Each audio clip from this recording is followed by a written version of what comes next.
Tsy rivo-baovao mitsoka eto Manjakandriana hony filoha lefitry ny antenimieram-pirenena eto amin'ny faritany n'Antananarivo, Andriamatoa Augustin Andriamananoro. Tsy tony teo aloha mantsy ny tanjaky ny loko volomboasary ao Manjakandriana fa efa testameta vaovao no faritan'ny vahoaka ao amin'ny distriky. Efa lasa ny disadisany politika araraky ny vokatra azo nandritry ny fifidianana ben'ny tanàna farany teo, izay mariky ny fanomezana ny fitokisana sy ny fanantenana vaovao amin'ny vahoaka. Na nifidy ireo vahoaka nifidy ireo ben'ny tanàna izay iara-iasa amin'ny fitondram-panjakana, hoy ny fanazavany. Fa sarotra ho an'izany loko orange zany no mitondra hevitra, no mandresy lahatra satria le raha malala le rivotra zay nitsoka fahiny. Fa ankehitriny dia mahatsapa fa misy rivo-baovao mitsoka eto Manjakandriana.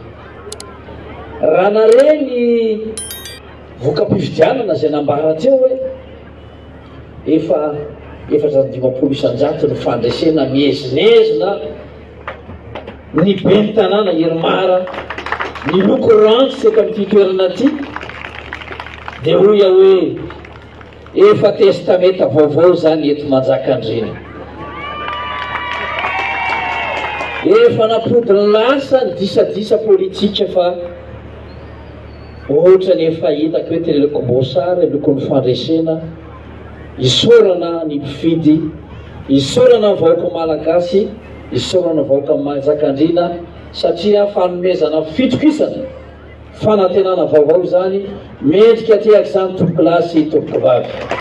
Tokony fampandrosoana amin'izay no himasony ireo ben'ny tanàna lany nandritry ny fifidianana ben'ny tanàna farany teo, hoy ny filohan'ny antenimieran-doholona ny Jeneraly Richard Ravalomanana androany nandritry ny lalonana fametrahana samboady ireo ben'ny tanàna ao anatin'ny distrikany Manjakandriana. Mila ajanona ny resaka mampisarabazana rehetra fa iray ihany ny ben'ny tanàna, indrindra ireo ben'ny tanàna ao amin'ny distrikany Manjakandriana. Tokony ifanohana fa tsy ifanatsato sy ifampiavina ny ben'ny tanàna, hoy ny fanazavany. Nisy ny fifaninanana zay nataonareo ben'ny tanàna fifaninanana teo. Saronanao daholo ny fanipodin'akondro, ny famely fantsy rehefa vita ny fifidianana dia tokony fampandrosoana amin'izay no banjinina araka ny lazaina Andriamatoa sekretera-panjakana teo. Aleo ajanona ny resaka mety mampisarakaritra rehetra. Mpiara-monina nareo matonareo ben'ny tanàna ty, matonareo ety dia mety hoe tetiny ny vinareo, tetiny na lehibe anareo ary mety ity koa ianareo no mbola ilevina rehefa tonga ny andro farany. Avanareo mpiara-monina nareo daholo zany eo amin'ny commune nareo ao dia raiso nareo ny mpampiavana. Raiso tsy tsy ben'ny tanàna na toko politika nareo, na ben'ny tanàna na toko mpivavahana, na ben'ny tanàna mpianakaviana, fa ben'ny tanàna ny commune misy anareo. Namafy ihany koa ny sekretera-panjakana miadidy ny tanàna vaovao sy ny toeram-ponenana Andriamatoa Gérard Andriamanoisoa fa tsy tokony atao sorona amin'ny resaka politika ny commune ary tsy misy anarana ny tokony ny fanatanterahana ny asa fampandrosoana izay andrasan'ny vahoaka. Araka izany, asa avy hatrany no andrasana amin'ireo olom-boafidy, indrindra ireo ben'ny tanàna izay miantoka ny fampandrosoana ny fotony. Ny asa atao izay tsaran'ny vahoaka antsika dia tsy misy anarana toko. Ka ny hijerevana amintsika dia ny fahaizana miara-miasa amin'ny fanjakana volobe ary solon-tena-panjakana dia toerana. Aoka ho hitantaratra zany amin'ny andraikitra izay sahaninareo. Ary fa miomana isika ato ato satria misy fifidianana senatorial dia aoka mba tsy ho atao sorona ny commune amin'ny lafin'ny politika satria fampandrosoana ny fifidianan'ny vahoaka antsika. Dia eto zay nanada dia efa milaza sahady fa ankoatra ny faninanana eo anivon'ny FDL dia ny fampandrosoana fotony zay iadivanay fa zay commune tena miasa ary tena mitondra fahanovana dia divanay manokana mba hafanganana ny fanampinareo amin'izay. Ary faharon'izay dia hanolotra izahay fanomezana manokana isa-taona ho an'ny commune, ifaninana nareo amin'ny asa fampandrosoana. dia ho atolotsay zany hoe izy zany maire sy nireo mpanantsana zay tena antondra fiovana teo anivon'ny communany a dia ho atolotsay zany a isa-taona. Ben'ny tanàna misy 520 menada amin'ireo commune 520 ao anatin'ny distrikany Manjakandriana moa androany no napetraka tamin'ny fomba ofisialy sy notolorana ary nampentahana Samboady izay notanteraka ireo ministra misana ny faritra Analamanga, ny solitena ny fitondram-panjakana, dia ny ministra ny fitantanam-bolam-panjakana sy ny sekretera-panjakana miadidy ny tanàna vaovao sy ny toeram-ponenana. Nanotrona izany lanonana izany filohan'ny antenimieran-doholony ny General Richard Ravalomanana, ny filoha-hevitry ny antenimieram-pirenena eto amin'ny faritana Antananarivo ary ireo roa olona sy solombavam-bahoaka miaraka amin'ireo solitena panjakana isan'ambaratongana. Ireo sehatra tsy miankina no olona sibatra voalohany manoloana ilay fanapahan-kevitra no raisin'ny firenena Amerikanina dia ny fampiakarana midangana ny abalaina amin'ireo entana aty Madagasikara makany Amerika.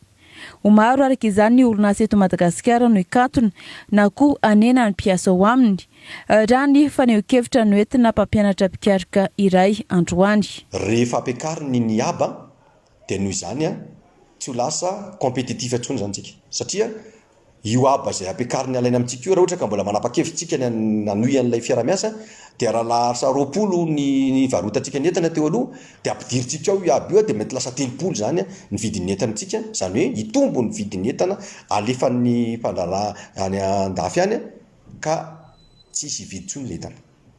Rehefa tsisy vidy ny entana dia inona ny dikan'izay? Ilay vokatra vokaritsika tia toerana zany dia tsy maintsy mihena koa. Inona ny dikan'izay? Rehefa mihena ny vokatra vokaritsika dia zao tsy maintsy hihena koa ny olona ampiasaintsika satria tsy maintsy mifanaraka amin'izay vola miditra izay ihany ny vola mivoaka. Manimba ny asa eto Madagasikara zany a tsy afaka mamorona asa intsony zany tsika, fa tsy vitany hoe tsy afaka mamorona asa intsony fa tsy afaka mitazona n'ilay asa zay efa misy, fa tsy maintsy potehana ilay asa, dikan'ilay potehana dia tsy maintsy ajanona ny akamaroan'ny olona zay efa miasa, fa natao hoe importation. Rehefa miimporte zavatra tsika dia mamorona asa ao amin'ilay toerana izay misy azy, zany hoe mamorona asa eto amintsika zany ny fanodranantsika entana any ivelany sy ny fanafaran'ny Amerikanina entana aty amintsika.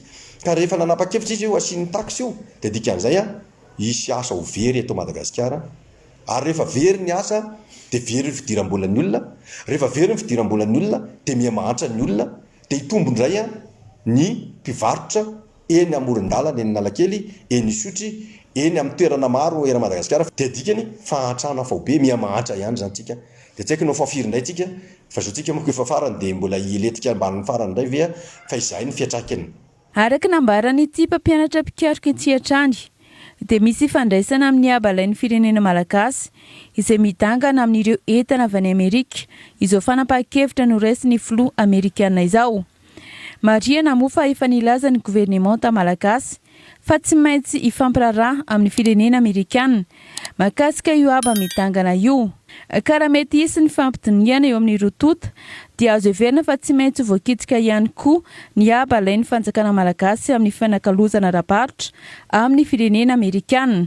Miteny ihany ny ministra sy ireo anona hoe hinegosie tsika, hanao negosiation tsika, zany hoe ahoana reny mba ataotsika hiatrehana an'io fiakaran'ny aby io. Fa natao negosiation masy dia zao na tsika tsy misy afa-tsy hoe ahoana reny atao mba ampidino re io etrana io, fa ny zavatra misy dia zao en contrepartie koa ny Amerikanina dia teny koa ampidino koa le tahan'ny etra zay alainareo aminay, fa ambony be koa nge zany ny etra alainareo aminay e. Dia na tsika zany manaiky dia midina koa io, fa midina koa ny etra alaitsika. Inona nefa fiatraikan'izay? Ny fiatraikan'izay dia tsotra, raha ohatra ka ray alina ny vola nampidiriny etra avy amin'ny fifanakalozana tamin'ny États-Unis, rehefa ampidirintsika ny etra dia mety ho 10,000 zany ny hafarany na 9,000, zany hoe misy banga ao amin'ny fidiran'ny mbola amin'ny kitapo-bolam-panjakana. Rehefa banga ny fidiram-bola amin'ny kitapo-bolam-panjakana dia mipetraka fanontaniana hoe izary no anetsina n'io banga io, fa io vola zay eritreretintsika hoe miditra amintsika io dia efa nisoratantsika ao anatin'ny sora-bola amin'ny loi de finance anatiny atao hoe recette ny fanjakana, dia efa nizaraintsika hoe reto avy ny andaniana azy. Ka noho izany dia misy apahany amin'ireo fandaniana ny fanjakana na tsy maintsy ahena satria ny ena ilay vola na foanana dia misy service mpanjakana tsy haiko hoe nenay aty amin'ny assainment ve zany no fiatraika an'izay de tsy ho voalohandray ve zany ny heure complémentaire anay de tsy hisy ndray ve fa aleoko ninay tenenina toy zay teneny hafa fa tsy maintsy misy fiatraikany amin'ny fampandehanana ny raha-mpanjakana indray zany io a araka ny faneho-kevitra izay noentiny moa dia mila mametraka politika fitsitsina ny fanjakana raha te hampandeha ny raharaham-panjakana manoloana ny zava-misy